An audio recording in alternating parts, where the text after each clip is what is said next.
Well, welcome to GIS Day, Dunsmuir. I am down here in sunny Redlands, California. I don't know if you can see me turn my camera here.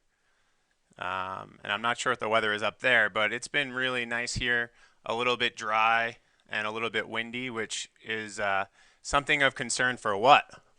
What are we worried about when it's dry and windy? Fire. Okay. Well, hopefully no fire today. And I'm really excited for winter so we can have some ski season. So what I'd like to talk to you a little bit about today is why I'm so excited about GIS Day. It's something we celebrate every year across the world, and we'll talk a little bit more about that. But why is GIS important?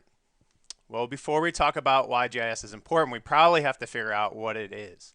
And so I'm pretty sure you just watched a video that talks a little bit about why location matters. So why is location important? And just in case you forget, GIS stands for Geographic Information Systems, which is a really long way of saying that you can see data or things on a map. So it's not just about maps for navigation, it's about maps to find out what's going on. And I believe in the video they talk a little bit about using GIS to talk about what has happened, what is happening right now, and what will happen in the future. And that's a little bit of what I want to talk to you about right now. And so in my day-to-day job, I work with disaster response. And so you can imagine those questions are pretty important for us to answer when it comes to disasters. When I think about maps, I don't just think about where and location. I think about this. And who remembers what a real alarm clock looks like? That's what that is right there. I care about time. And so I'm not just interested in location during disasters. I'm really interested in the time aspect of what's going on. Can everybody hear me okay? All right. All right. Only half the room laughed at my last joke, so I can only tell so much. All right. So, when we talk about maps, we were just talking about fire. We can use maps to talk about what's happening right now. So on my screen, I have a map that luckily isn't very busy right now, but I can use this map to look at things like hotspot detection from satellites. And so there's actually satellites always going around the Earth, and they're looking for a lot of different things, but one of the things they're looking for are areas of heat. And so in remote locations, if I see a hotspot, such as this area over here, I might want to check that out because there could be a wildfire. But if I look in areas of dense urban areas or agriculture areas, if I see a hotspot, it could be something else that's not as interesting to me. And so I can use this map to kind of get a good understanding of what's happening right now. And that's an important map that I use all year. Then there's maps that really tell us about what might have just happened. If there was a wildfire that moved very quickly through a community, I might want to understand what the impact of what that fire could have been. So I know in this red area, which is where the fire burned, I know that 260 people live there. There's about 104 households and 8 businesses. And so very quickly, using maps, I can tell a story about what has just happened. And then what I think is the most exciting thing is about what we can do with GIS today is we can actually use maps to tell a story a little bit about what will happen next. And so here's a map that shows things like wind direction and speed. And it also shows wildfire conditions. And so where the conditions for wildfire, especially wind, line up, I want to pay attention to those areas. Or if the wind changes from one time to the next, that'll help me understand the direction that the wildfire might be headed in. But since wildfire is not real interesting right now, let me bring up a different map. I'll bring up a map about snow. And so right now, we're actually monitoring something that happens all the time during winter in New York. But you can see here in this area of Buffalo, where a lot of people live, we're getting an exceptionally large amount of snow. And so we can use this map to look at the forecast for the general area, but not just all at once, but at different time intervals. So I can really see when the snow is going to spike. And Buffalo, New York, is getting actually record levels of snowfall right now. I believe they already have a few feet, and they're expecting a few more feet in the next 24 hours. And so this is actually really important for people. Think about the people who can't get out of their homes during a snowfall event like this, and think about all the people that are stranded on the roads. a map like this can help me prepare for that type of mini disaster. Even though it snows all the time, this event is extremely rare. So that's a little bit about talking about maps and time. We can also talk about maps differently. What are some other maps that really help us understand the impact? Well, of a disaster. So in May of 2013, there was a tornado called the Moore tornado, and it was in Oklahoma. And how many people remember a little bit about the Moore tornado? Raise your hands if you remember hearing about a tornado or any tornado. All right. Just want to see if you guys watch the news. So this tornado was actually an exceptional event. And because of that, we needed to rely on some unconventional ways of using GIS. Typically, we think of GIS as going out and mapping on the ground like you'll do later today. But sometimes the disaster is so great, the only way to really understand it is through imagery. Now, if people look at a picture of the Earth, which you might be used to, you might be able to make out that this is a building and that these are houses. I'm not really sure what this building is. But with GIS, we know that that's actually a hospital. And after this tornado ran through this town, it doesn't take a GIS expert to understand what the impact may have just been. Now, luckily, in this case, this hospital was evacuated. But we can go ahead and look at some of the other things we really care about, our values. So take a look at this elementary school. So imagine if the building you're standing in right now looked like this after a major event. So this map really highlights how important it is that there's early warning systems in these areas. And I just think it's actually a really cool map.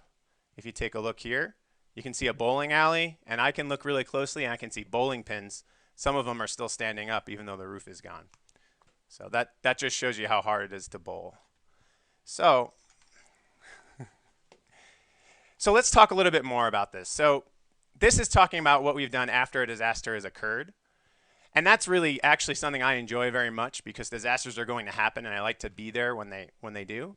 But what I think is more important is to talk about resilience. And resilience is a fancy word for being prepared to bounce back after a disaster occurs. There's some disasters we just can't prevent, and so we need to be prepared for when they will happen. And so here, I'm asking similar questions. I'm asking questions about things like wildfires.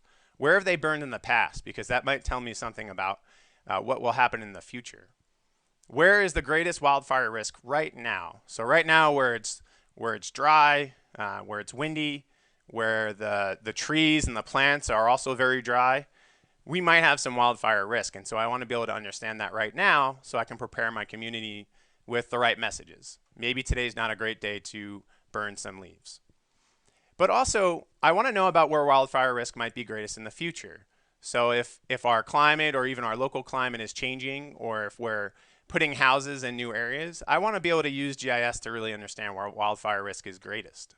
And I think it's interesting to talk about this for all disasters. So if we talk about disasters and how to be resilient, we need to understand first where we're most vulnerable. And so we can see here is just a very simple equation. If we look at things like hazards, things that might hurt us, and we look at where things are that we care about, things like schools, maybe houses where people have special needs and aren't able to evacuate. If we look at these things together, we can really assess where we're most vulnerable. These are areas that are very capable of being damaged or harmed, and we want to fix those. And so let me bring up a map that talks a little bit about that. So here is a map that actually looks at hazards across all of the United States. And we're going to look at some different kinds of hazards. Here, you can see I'm looking at vulnerability. Whoop. But what I want to look at is, I want to look first at where some of my hazards are. So let me take a look here. We can see here I grouped it into two different kinds of hazards. There's technological hazards, things that humans create that might hurt us, but also where are natural hazards. So we can look at things like tornadoes. We can look at hailstorms. You can see here the areas in red are the areas where it's occurred most often in the past. Let's look at some things you might be more familiar with in Dunsmuir. So density of wildfires. Wherever you see bright red are areas where we have the most wildfires in the past. And you may not know, unless you've been to the East Coast, that there's actually lots of areas on the east that also suffer from wildfire impacts. We can look at things like wind events, earthquake risk, which is a big concern down here in this pocket of red. So by mapping all these different hazards, we can understand where we have the greatest risk, or where we have the greatest likelihood of something bad happening. And you may be surprised, it's not all about California. There's lots of other areas of the country where bad things happen. So now let's take a look at some of the things we care about. I want to look here at critical infrastructure. And you can see a lot of the US is peppered with little tiny things we care about. What are some of these things? Well, they're schools, they're hospitals, they are transportation assets.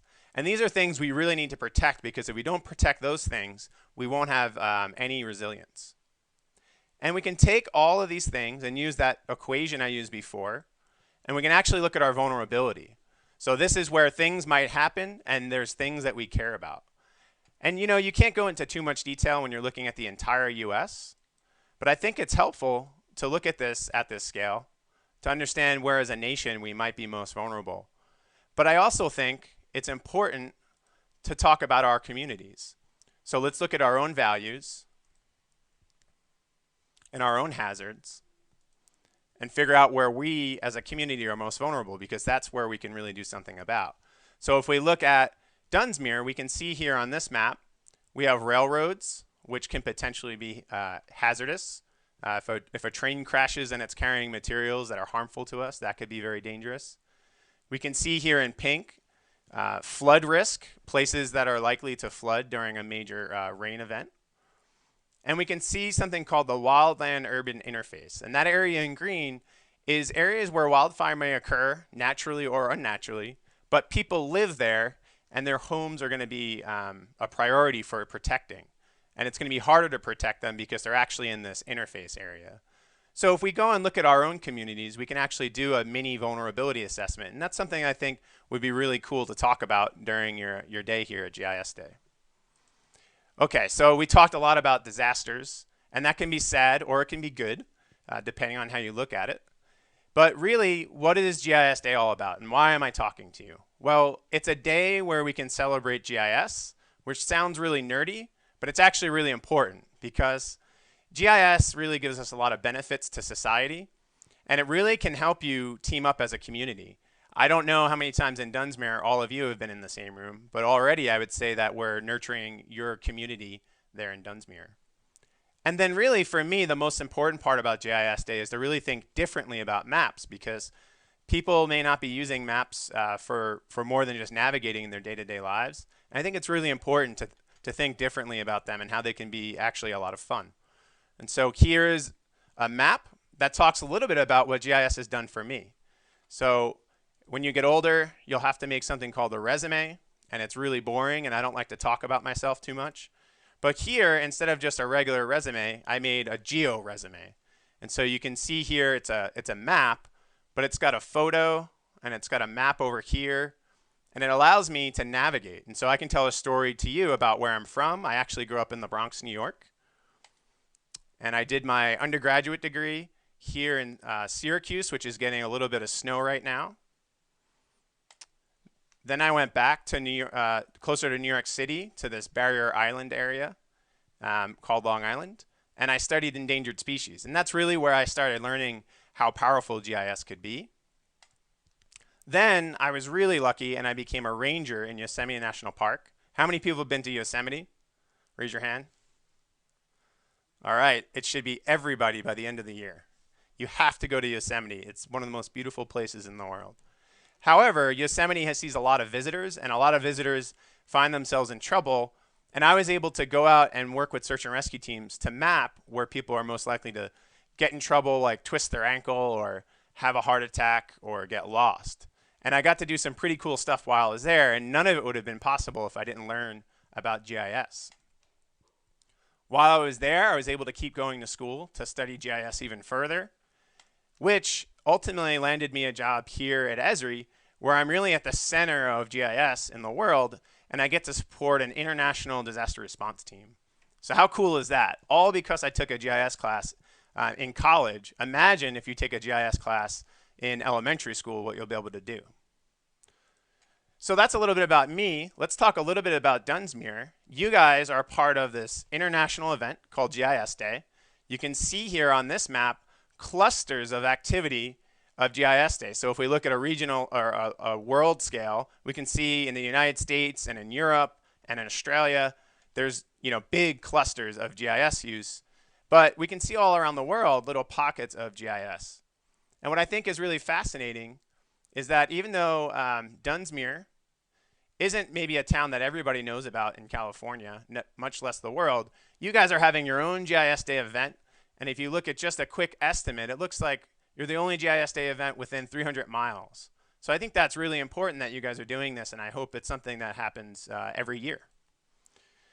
And then finally, there's another GIS map, GIS Day map that's out there. And some of the older people in the audience may not understand this, but how many of you know what a selfie is?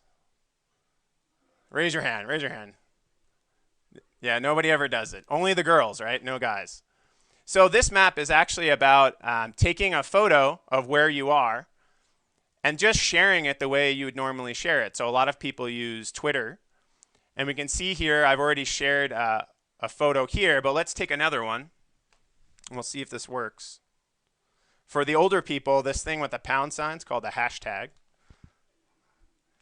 And what happens is when you take a photo and you geolocate it, so I don't know if you can see my phone. And you can see there the little pin means it's geolocated. So if I take a photo, and I don't want to take it of me, I'll take it of all of you.